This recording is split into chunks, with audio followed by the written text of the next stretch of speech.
If an entire planet's worth of scientists agreed that climate change is real, would you ignore them? Over 99%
you.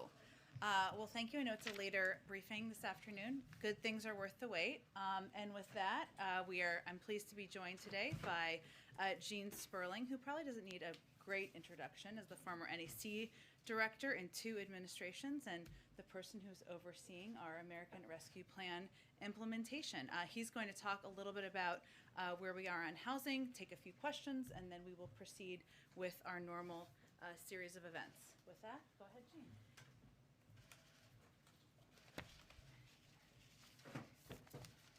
Thank you. It's good to be back.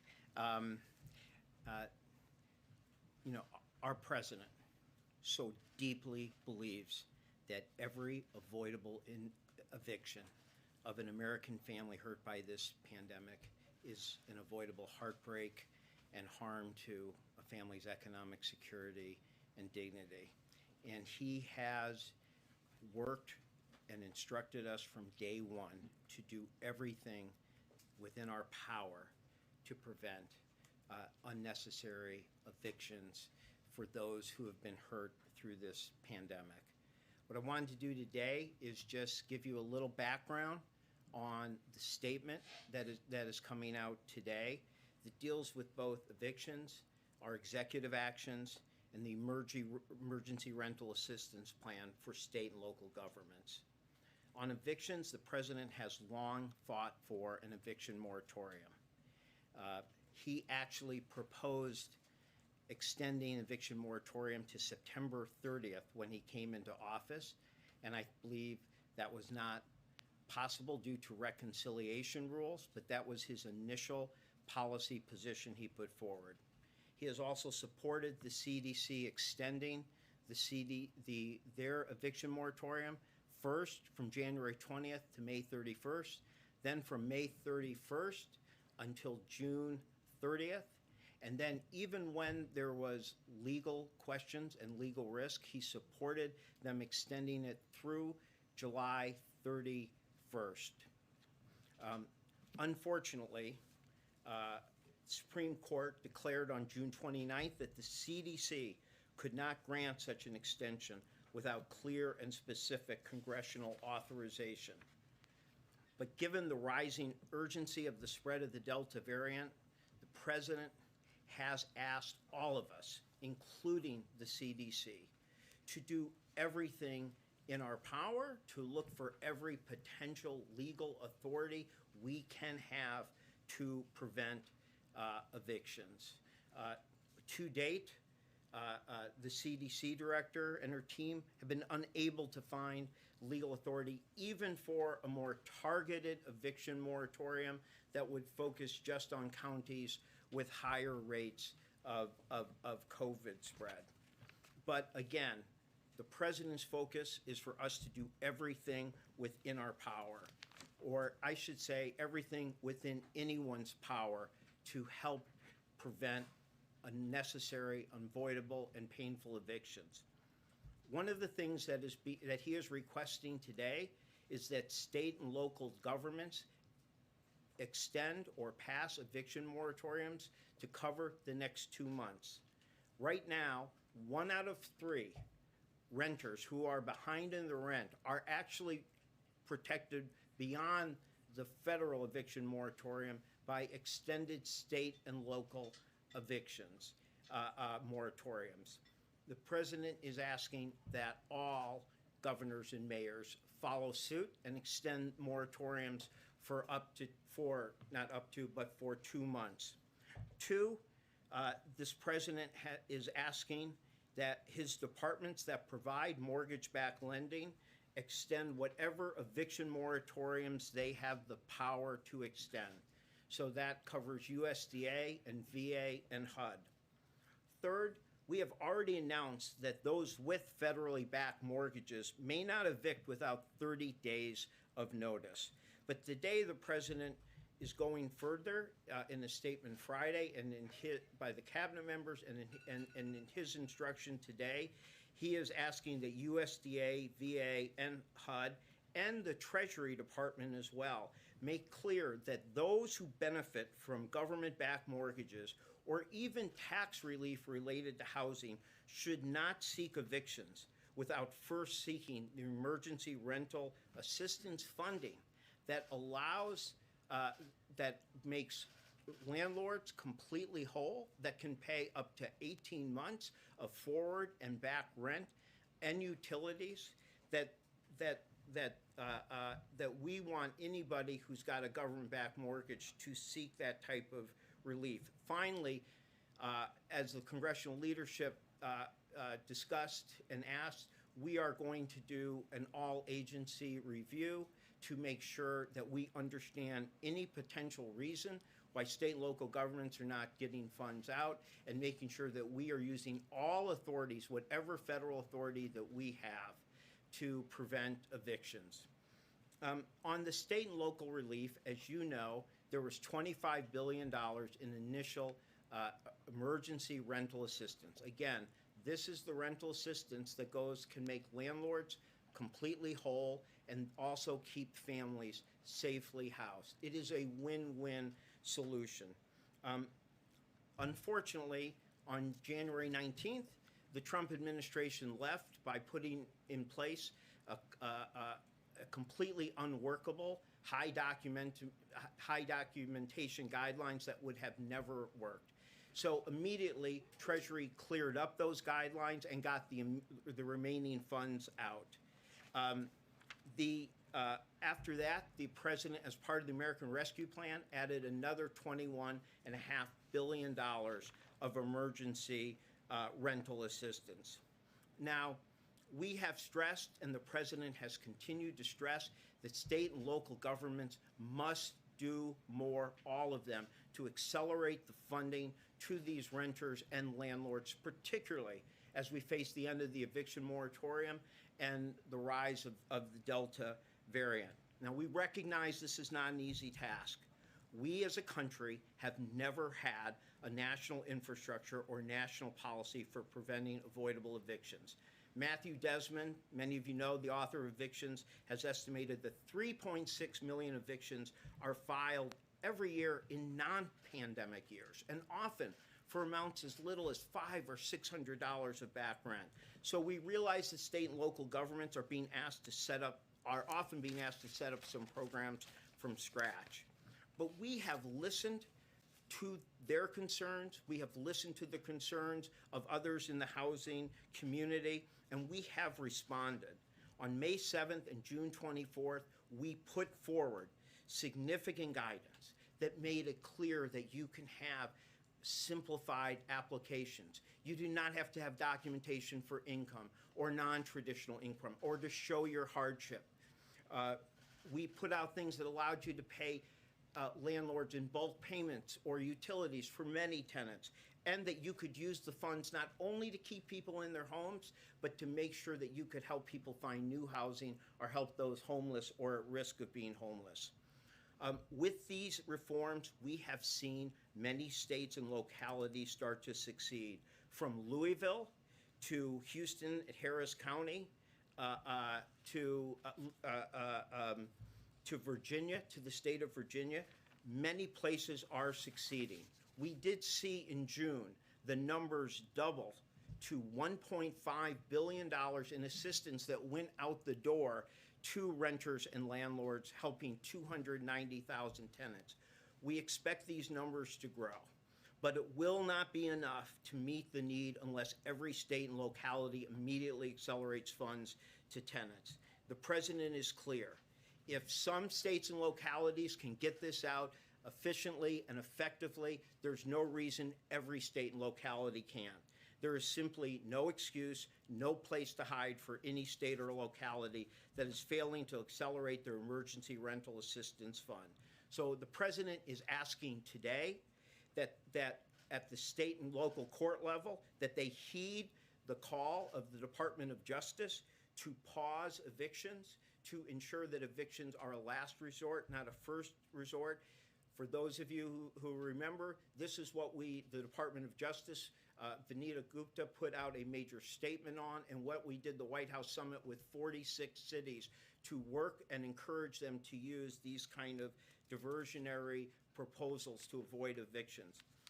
At the request of the congressional leadership, as I mentioned, we are investigating all reasons for any delay of state and local funds and whether we have the power to compel more expeditious use. He also is calling on utilities and landlords to use the funds that Congress has made available to them, the emergency eviction funds, but also other funds in water and heating that they can use before they move to evict.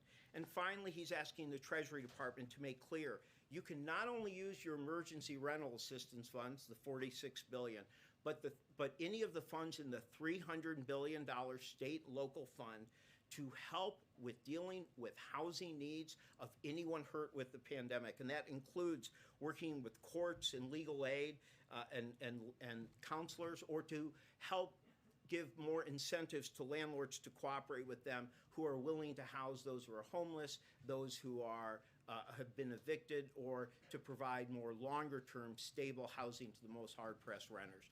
The message is very clear. This president wants to do everything within his power. We are still investigating what that legal authority is, whether there is any options that we can have on eviction moratoriums beyond what we've seen. But you can be sure of one thing: whatever is in the power of this president to do to prevent evictions, he is committed to doing. Nancy? Thank you so much, Jean. So House Speaker Nancy Pelosi is still calling today for the administration to extend the eviction moratorium. She seems to believe that the administration can do it. So what is the disconnect here? Why does she believe you have the power to extend the moratorium, but the administration is arguing you don't? Well, I would say that on this particular issue, the president's not only kicked the tires, he has double, triple, quadruple checked. He has asked the CDC to look at whether you could even do targeted eviction moratorium that just went to the counties that have higher rates, and they as well have been unable to find the legal authority for even new targeted eviction moratoriums. I mean, we share so much the goals of Speaker Pelosi and others on the Hill. You know, we mean this. This is a president who really understands the heartbreak of eviction. He is the reason why he is pressing and pressing, even when legal authority looks slim, is because he wants to make sure we have explored every potential authority. So this is a president who is double, triple, and quadrupling this, and is not just, and is responding by then saying, if we don't have legal authority in some place, then we need to do a wide administration and state and local look at where we do have the authority to act and prevent evictions. She and other House Democratic leaders said they got very little notice from the administration, that it felt that it was unable to extend the eviction moratorium. And Dick Durbin, Senator from Illinois, said a couple of hours ago, it looks like somebody dropped the ball. Did it take too long for the administration to determine that you weren't going to be able to unilaterally extend the eviction moratorium? You know, I think the wording in the Supreme Court opinion was fairly, clear, that they said the CDC could not grant such extension without, quote, clear and specific congressional authorization. I think really what has happened, what we are all dealing with, is that the rise of the Delta variant is particularly harmful for those who are most likely to face evictions. And as that reality became more clear going into the end of last week, I think all of us started asking, what more could we do?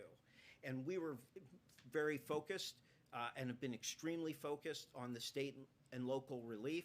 Many of you might have saw that on the 28th, we did a massive wide effort to get news out to tenants and landlords where they could go. I compliment those like PayPal and Venmo who put it on the front of their app, and tens of millions of people saw it. But I think that when the Delta variant started to rise, and that it hits this particular, that it's likely hit harder the people most likely to be low income, unvaccinated, that there was just an effort to go back and again double, triple, quadruple check. And I think I think we were in that, and I think other people on the Hill have also been in. So this was us responding to a new reality, and doing so with this aggressive set of actions that President Biden has asked, both at the state and local level, of his executive team, of even landlords and those who run utilities. But I think on the eviction moratorium issue, we have run into so far what seems to be very difficult obstacle from the Supreme Court ruling. And again, the president went out of his way to push to the CDC today to look even at 30 days, even targeted to high,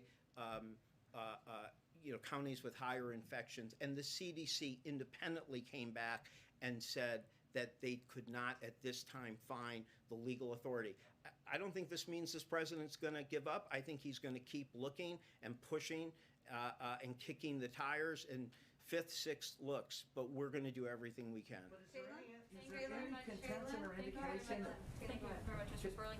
But the Delta variant has been around for weeks and has been the dominant strain in the United States for several weeks as well. So why did the president wait until Sunday to ask the CDC for a targeted moratorium focused on those areas with high case rates? I think what you're seeing is a president who's just trying to do everything that he can in his power, and part of that is also going back to places where he has heard initially that we do not have legal authority, and he's saying this is so important, I want to double and triple check. I want to ask the CDC independently if they share that same reading of the Supreme Court's view, and I think he's going to continue to look. So I think this just reflects a continuation of a president who is looking at every possible authority we can do. And to be honest, when he is told there is not authority, his response is, because he cares so deeply, is to double, triple, quadruple check. And that's exactly what him going to the CDC represented. I just think the question from progressive, even progressive Democrats, is that you got this ruling from the Supreme Court at the end of June, so why did it take so long to call on Congress to act if it is so important to him? Why did it take so long to go to the CDC for this 30-day moratorium that he was seeking?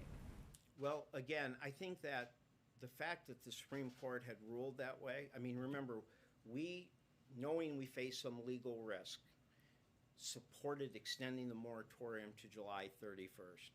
The Supreme Court chose not to strike that down, but the ruling said very, very clearly that was because it was rolling off on July 31st, and that extensions would require congressional authorization.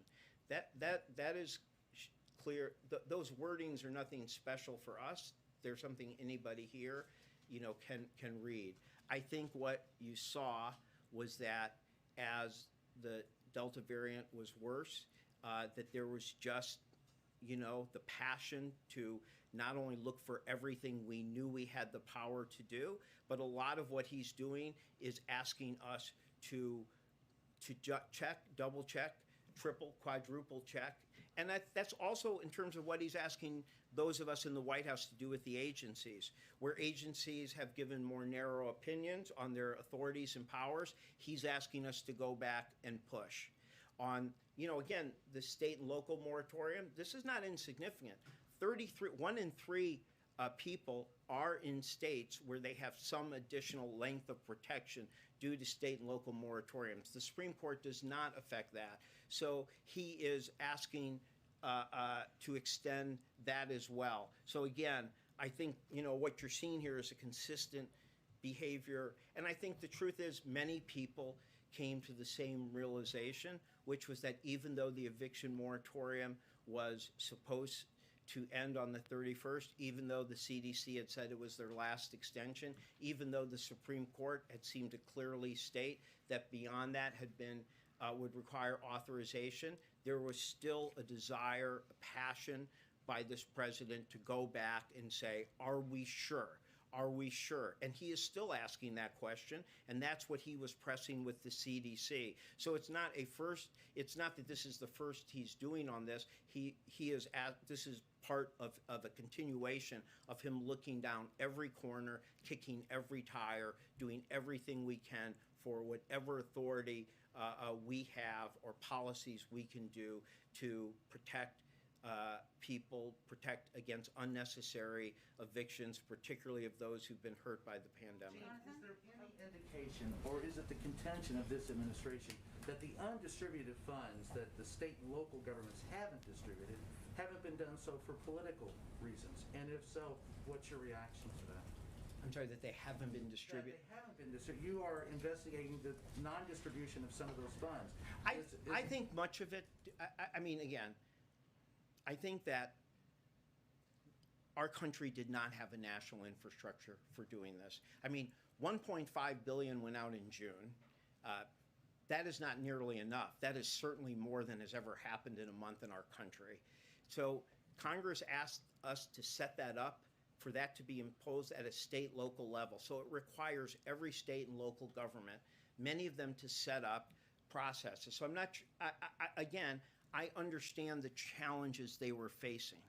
But right now, there's no excuse for somebody having a complicated application process. There's no excuse for somebody to have excessive documentation. Your government has told you that you can create very simple application processes, and you are able to see that your peers in other states and cities are successfully implementing this. And so this is the time where we want to especially say there's no excuses.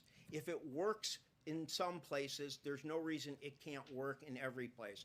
If you ask me, I think there's a lot of excessive cautiousness and conservatism.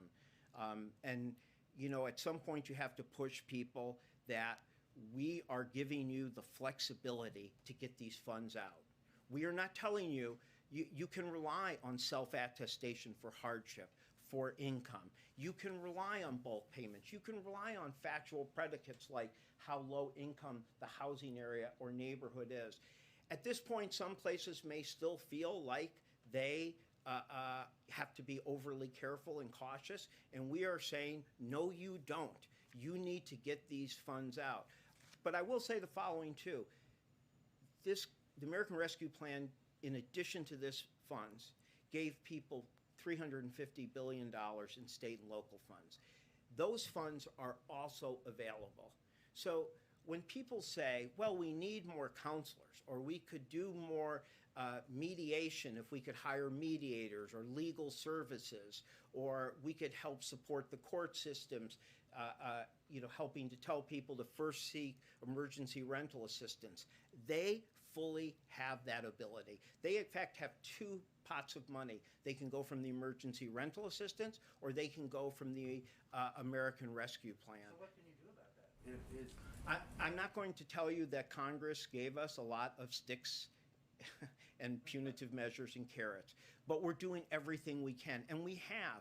If you look at the May 7th guidance that we did, it was very significant, and it was widely praised by advocates around the country. It sped up the time that you had to give funds to a tenant directly if a landlord didn't participate. It made clear you could do bulk payments. It made clear you could rely on self-attestation. And then when we heard that there were issues like they weren't sure they could help people who are homeless, we came back on June 24th and made clear that you can, that you could for a future debt obligation. So again, I understand that hard is hard, and setting up a national infrastructure on emergency rental assistance, you know, immediately is a challenge. But I think we are now at the point where we feel people have had time. We have listened to their concerns. We have given them enormous flexibility. They are seeing their peers. They're seeing other states and cities succeeding, and there's no excuse for them not doing so. I will say that on September 30th, the one stick you have is that the Treasury Department is allowed to reallocate among places that have not used 65% of the first $25 billion. So that is something the Deputy Secretary of Treasury has made clear. And we have reached out to so many cities, so many governors, so many meetings with the National League of City, National Conference of Mayors, and many of them are working very well with us. Many of them are doing, but we are we are pressing harder now, as we should, with the end of the eviction moratorium. Okay, we're just gonna have a summer. Justin, why don't you go? Thanks. Gene, are you saying that Congress dropped the ball here, essentially? I mean, you said that they've written the plan, and you guys don't have a lot of tools to fix it. So is that what you're saying? No, not at all. I think what they did was historic. I think that we as a country have never had a policy to prevent avoidable evictions. Again, Matt Desmond says in a normal year, you have over 300,000 a month, and actually August is one of the worst. That's the average between 2000 and 2016. And the eviction lab shows that many of those people were evicted for just $500-600 of back rent. So I think the idea that Congress pushed for us to create a national infrastructure that we could get this out and to put the amount of money in there that could help make landlords whole. Remember, the thing about the emergency rental assistance that's so important is that it helps struggling landlords and struggling tenants. It can pay up to 18-month forward or backwards of back rent or back utilities. So it is a way to make a landlord who is struggling whole while also keeping that tenant and their family safe and secure. I'm just expressing the reality of the fact that we do whatever we can with the tools we have. And we have found that the guidance has worked. Listening to people, making clear you could use self-attestation, making clear you could have low documentation. It has worked in many places. Again, I mentioned Louisville, Harris County, Virginia. That's just a small sample of the places it's working. So we think what Congress did was historic, and we think it has the potential to help enormously. And look, people shouldn't think that this is hopeless. Yes, people do reports of 6 million being behind, but when you look at the Pulse survey and the Philadelphia Federal Reserve, they're talking about a little less than 2 million really being a threat. We helped nearly 300,000. If we can get those numbers up, imagine if you were at 500,000. That meant you could be helping 1.5 million over a few month period. So if states and local governments rise to this great resources that this Congress wisely gave to them, there is every reason to believe that they could have a substantial effect in mitigating these evictions. And that's why we're pressing so hard, and that's why we're going to look for every bit of authority or persuasion or guidance that we can make. I'm just saying that the reality is there's not like a punitive stick. That doesn't mean that there was anything wrong with what I think is really a historic element of the American Rescue Plan that I think could not only be helpful now, but going forward in preventing unnecessary evictions that we know have often heartbreaking and longer-term impacts on families and their economic and health stability. I'm just going to go to Yamiche. We got to wrap it up after that, but so we go to the farther back. Go ahead. Thanks so much for taking my question, and thanks Sure. for adding one more. I guess my question is, it's two-part. One, why not force the Supreme Court to make this decision? And two, is that decision not to actually go to the Supreme Court and force them to strike it down? Does it have anything to do with fears that the Supreme Court might strike down the administration's broad use of public health laws for other policies? I do not necessarily. I believe that people have been examining whether there is legal authority to go forward, period, whether there's legally available option. For me personally, yeah, you always have to worry about whether you do something that could create harm. That's a factor to think about. Is it an overwhelming factor? I can't tell you, but I think when you're governing, you have to look at all these issues and see. I think the president is still kicking every corner because I think if there's any chance that you could get this extension, he wants to know every available authority. But it is a consideration that I think may have affected some of us. But I can't say that I think within our legal counsel and the CDC, I think they have spoken mostly about simply whether there is there is that legal authority to go forward. But again, I want to make clear, you've seen this president is continuing to double, triple, quadruple check on those issues, and to ask all of us to look in every corner and kick every tire and double, triple, quadruple check if there's any possible way that we can forward. What might be the things that you're worried about the Supreme Court striking down? What maybe unintended consequences? You're trying to get me in trouble with Dana Remus. Are you like trying to make me persona non gratis with our general White House counsel? I'll pass. Is it 2 million people though? Is that the number that this White House believes could end up losing their homes as a result of this? I am saying that those who are those are people. Those are the estimates for 1.4 to 1.9 are people who fear that they could be at a deeper level. A significant percentage of them are in states where there's eviction. The moratorium is increased. We have lots of indications that the kind of diversionary policies that we are doing is helping. And also, remember, we're at almost 300,000. If we're up to 400,000 or 500,000, then you could be talking about helping well over 1 million people in a few month period. But what I'm trying to say is that we are pushing hard because we do believe that if state and local governments were to accelerate, if all of them were to do as well as the best performers are, what I'm trying to say is that it could make a sizable impact on mitigation because those type of numbers over a few month period, you could have a substantial impact. That said, not everyone. But what's the number that America should brace for? How many people does this White House believe could lose their home because of this? I do not have an estimate.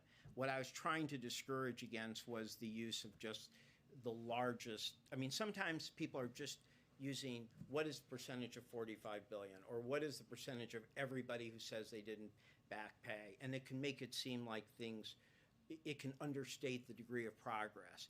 If you feel like being able to help several 100,000 a month over a few months, it could matter a lot. And if we could get all the states and local governments, I'm saying that you could make a sizable impact. Millions. What's that? Do you foresee millions of people losing their homes? No. Okay, Gene, thank you very much. He's available. He works here, so he No. has to help us out more. No, I don't. I just was identifying what the more targeted estimates are of the people who say in surveys that they feel at some point, not just, at some point, and that's why that's why the assistance is so important, because you could hit a sizable impact of people who could be at risk each month if everybody was operating. Could be a meaningful number, though, every eviction is a heartbreaking, so I don't want to play down those who could still face it, but just to stress that the state and local governments accelerating. We're at 290,000. If it keeps getting larger and larger every month and sustains for several months, that it could have a sizable impact. Thank you. Thank you, Gene. Thank you.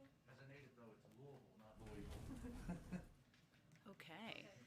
Just the team that beat Michigan in the final. Learning new things every day. Okay. Couple things for you all at the top. In addition, today the Department of Education released their Return to School roadmap of great interest to many parents, students, educators, and communities across the country. It outlines the community resources and support they need for a safe and healthy school year this fall. Thanks to the American Rescue Plan, every school has the resources they need to ensure every student can learn in person, which remains our objective. The roadmap addresses 3 landmarks and provides strategies and resources to get communities there, including health and safety, vaccinations for Americans 12 and older and indoor masking, social, emotional, and mental health support for students, and accelerating academic achievement. The president has been clear that it is a top priority to have children in school in person full-time this fall, and he has secured the resources to help ensure we can do that safely. I'll also note that I've invited Secretary Cardona to come join us in the briefing room this week, so we're working to schedule that as well to give you all a briefing and an update.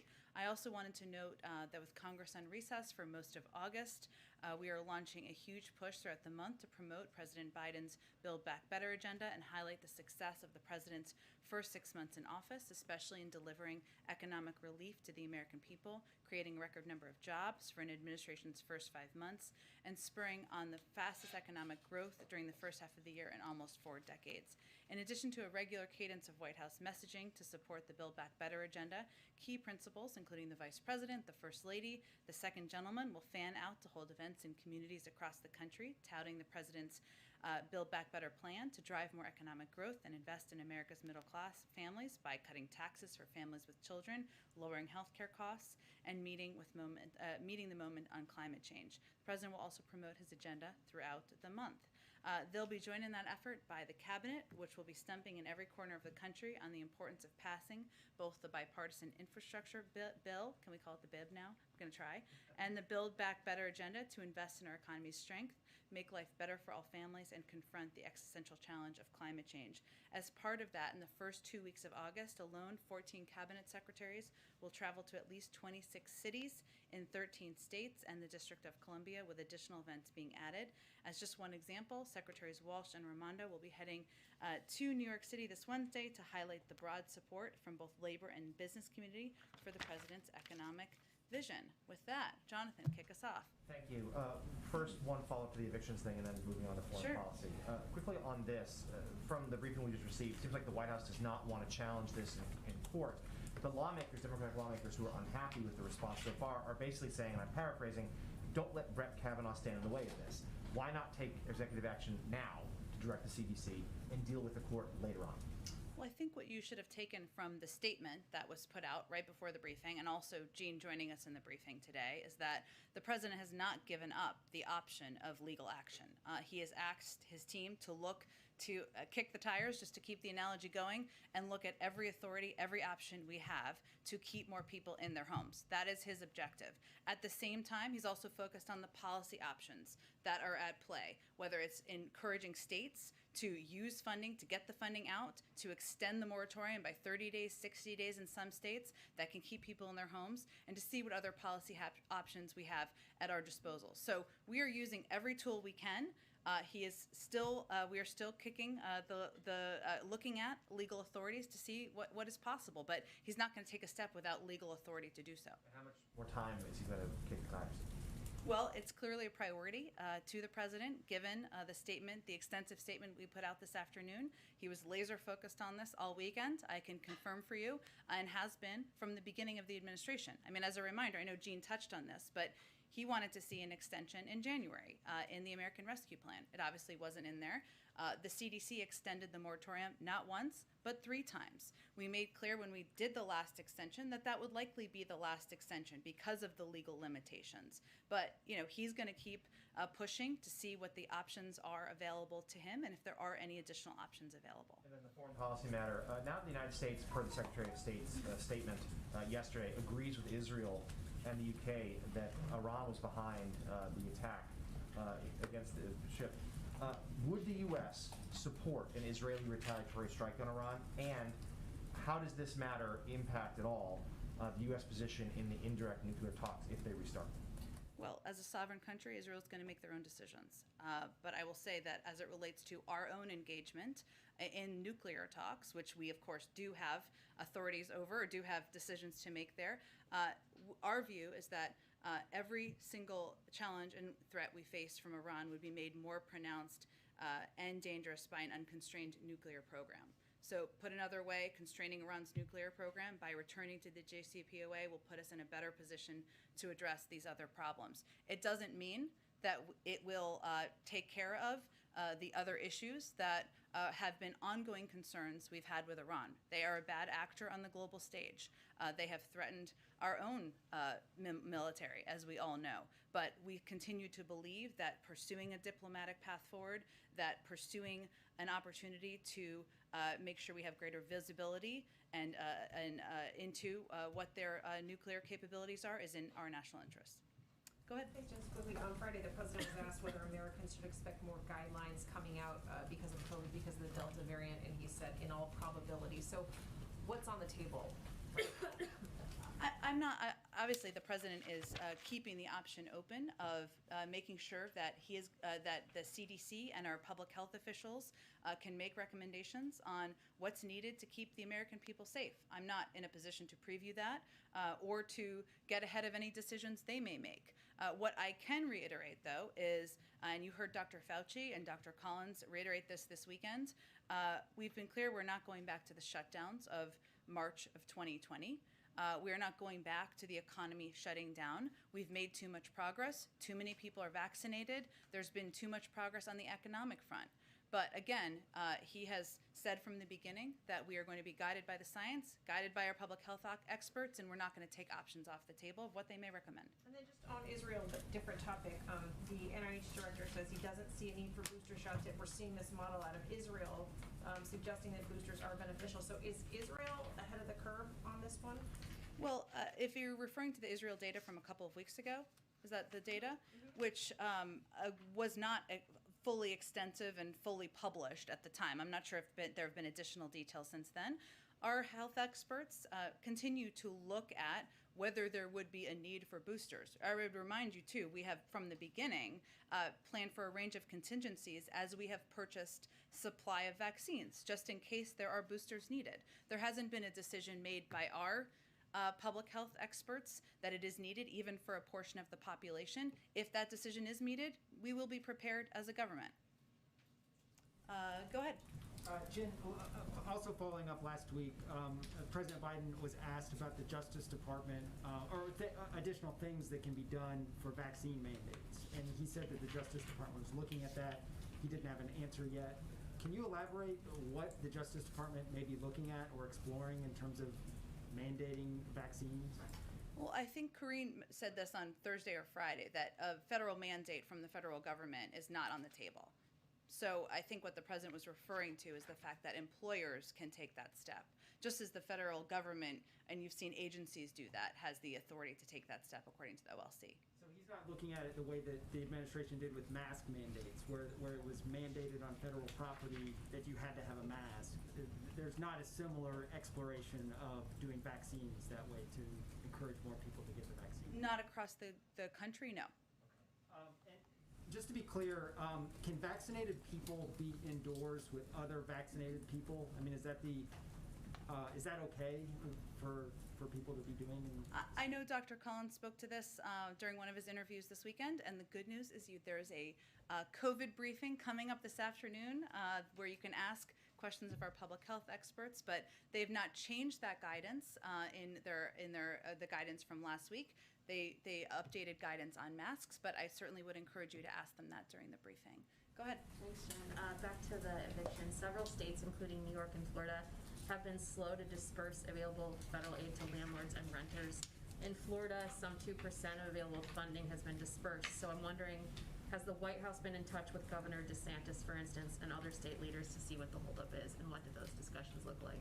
We certainly, I can't speak to any contact specifically with Governor DeSantis about this, but we have been in touch with state authorities and localities about what the holdup is or what the delay is in getting this funding out. And as Jean conveyed very clearly, $1.5 billion was distributed in June. That was faster. That was greater than the 5 months prior or the 4 months prior. That's a good step. It's not nearly enough. And certainly getting the additional funding out there will help keep more people in their homes, which is our goal, which is Speaker Pelosi's goal. So absolutely, we're in touch with local housing authorities and leaders in states to ensure they're moving this ball forward. And then in light of the ACLU's decision to go back to court over Title 42 and push the administration to roll that back, does the president view it as a Trump-era restriction that he just needs more time to unwind? Or after roughly 6 months of using it, does he now view it as a necessary tool to maintain control of the border? Neither. The president views it as a public health measure where the CDC is going to continue to provide guidance on how long it needs to be in place. We have not given a timeline of when they will lift Title 42, but we will look for them to provide us that guidance. Go ahead. And about public health at the border, is the president concerned concerned that migrants who are coming in great numbers are not being tested for COVID at their first point of contact with Border Patrol?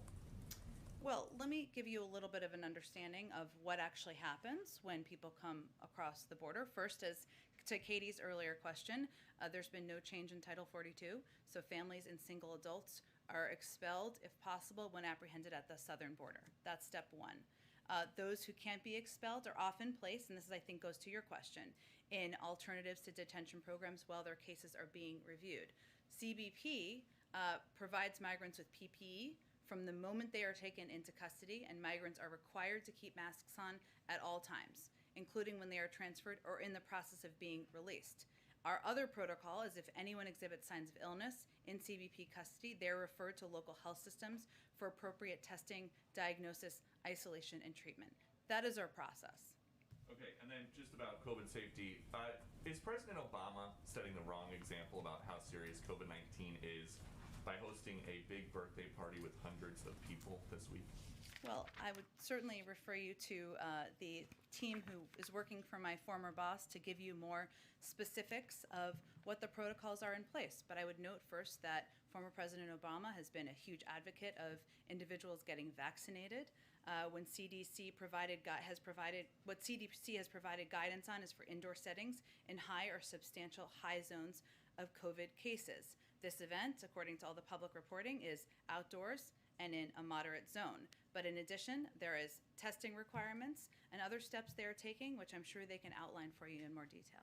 But is there any concern, just because, as you've said here, and you've had people saying over the last couple of days, vaccinated people can still spread this Delta variant around. So is there concern that this President Obama birthday party might become a super spreader event?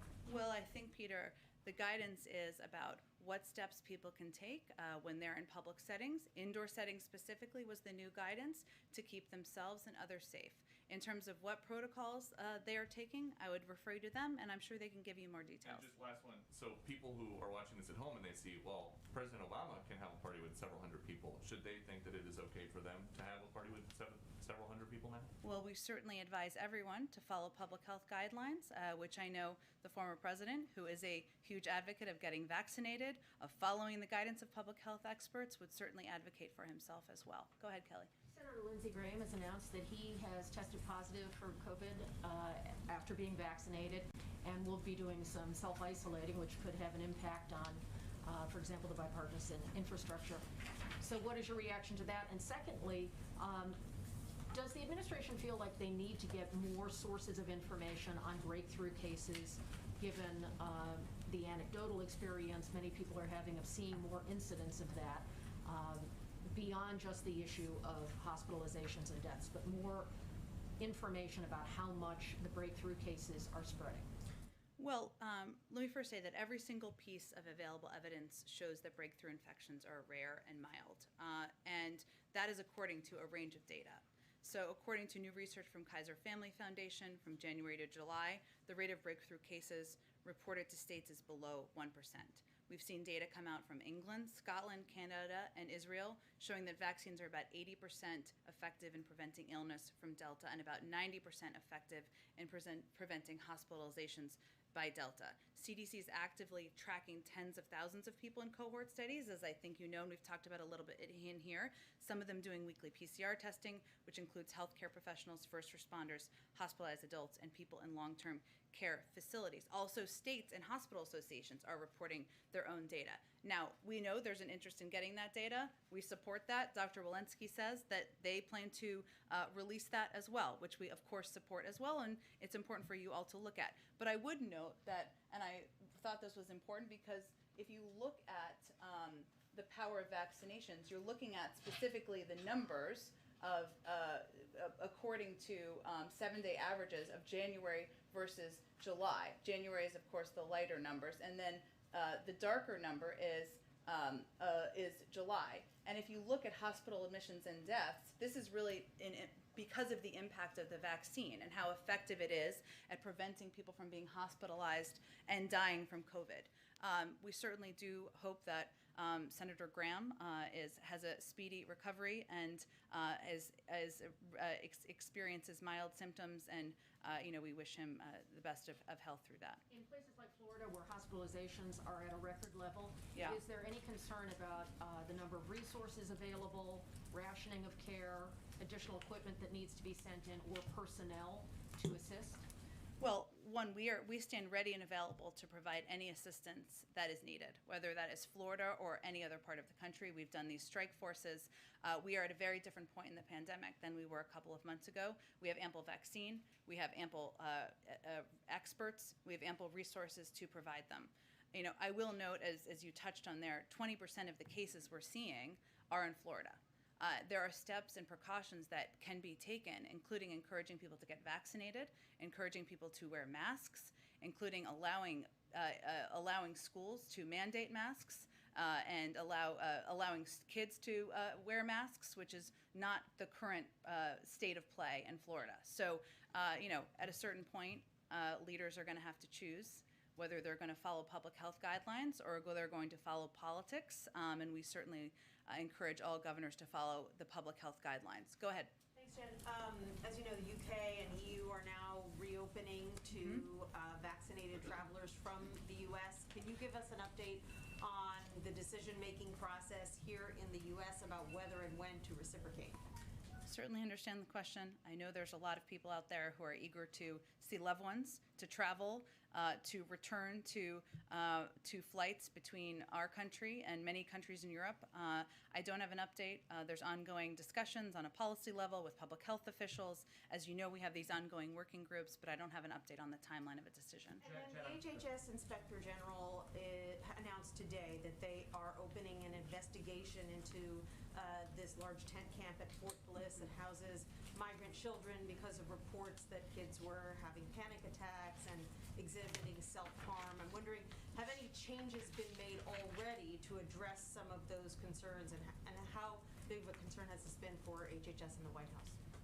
Well, thank you for the question. Secretary Becerra did speak to this last week, and HHS does take every allegation of wrongdoing seriously and swiftly report allegations not only to the Office of the Inspector General, but to the appropriate local authorities. I would say that there have been actions that some of the reports of conditions are several weeks old or even longer than that, and so there have been steps that have been taken to make improvements on the ground, including children at Fort Bliss meet with a case manager on a weekly basis, and we have close to 60 mental health and behavioral counselors on site working with the children. One of the issues that was raised was the lack of mental health access, so that's a step the HHS team has worked to improve.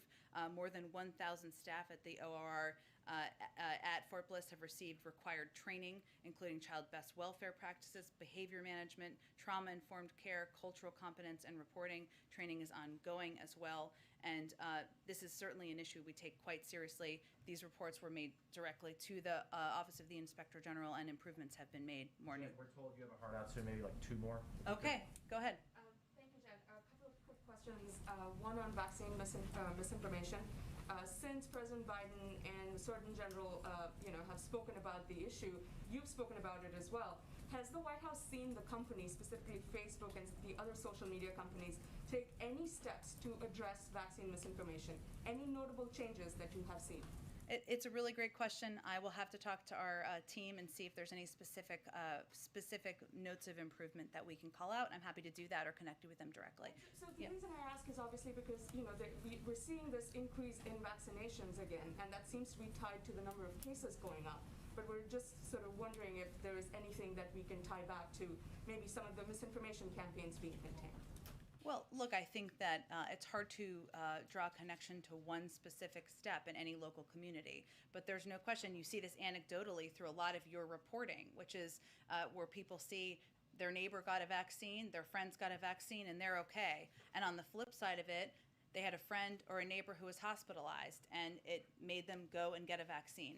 So certainly, it's an ongoing battle against misinformation. It's not just on Facebook, though that is a mechanism for misinformation traveling, no question. It is through a range of mediums. We all have a responsibility, but we are certainly seeing in the states where there are higher case rates. We've seen record rates of, I should say, very encouraging rates of vaccination, and that can be because of a number of factors. Go ahead. Sorry, I just had one more on voting rights quickly. Sure. There are 100 state legislators who are converging in D.C. today from over 20 states. They're going to be meeting with Texas Democrats.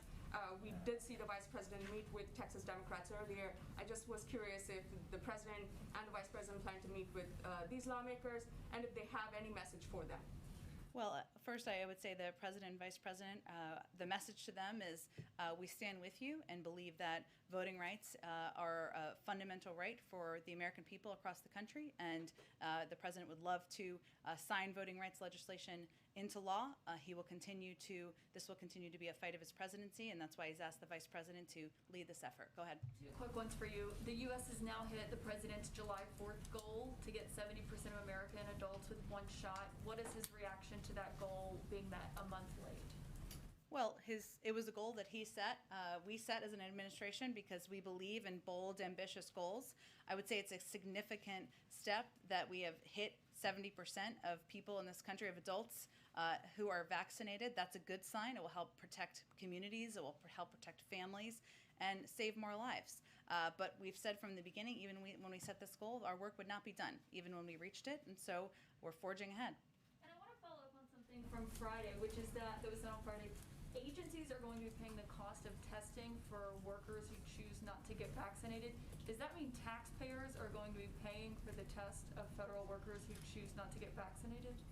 I'm sure I can check with each agency. It may be different agency to agency, but it's typically would be a part of their funding. But I can check and see if there's more clarification on that front. I know we have to wrap, but Mona, I know you came in and came out, so why don't you end us off here? Appreciate it, Jen.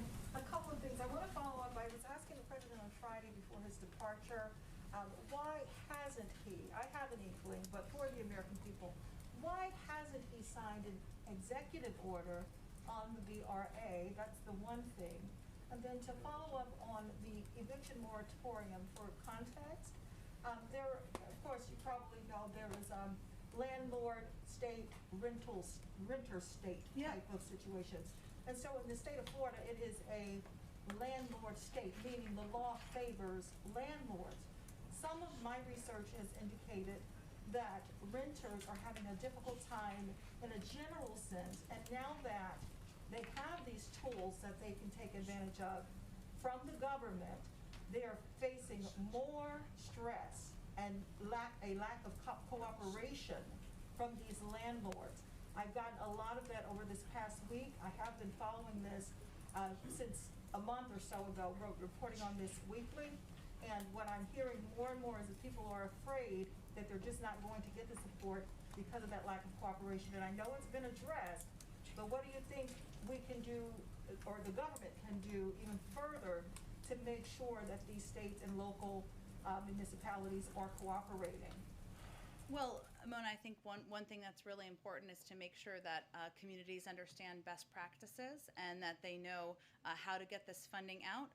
As Jean touched on, there's unfortunately a dispersed system across the country on how to distribute this funding to renters. It's not just, the issues in the housing market or keeping renters in their homes is not a new issue. It's one that has existed for quite some time, as it sounds like you know well. So one of the things we've done is we've hosted these 2 summits with 46 of the cities with most tenants at risk to help jurisdictions set up these new eviction prevention programs. And certainly we want to provide renters with the understanding of what their rights are in this regard, that this funding can go out until 2025, that this funding is something that the federal government has advocated for because we want people to stay in their homes. There's no question there's more work to be done, but the President advocated for this because he wants to make sure more people can stay in their homes. And you were acting about the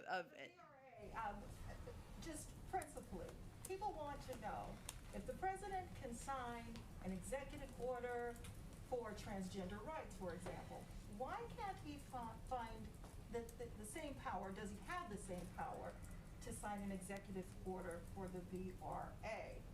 Well, the Voting Rights Act.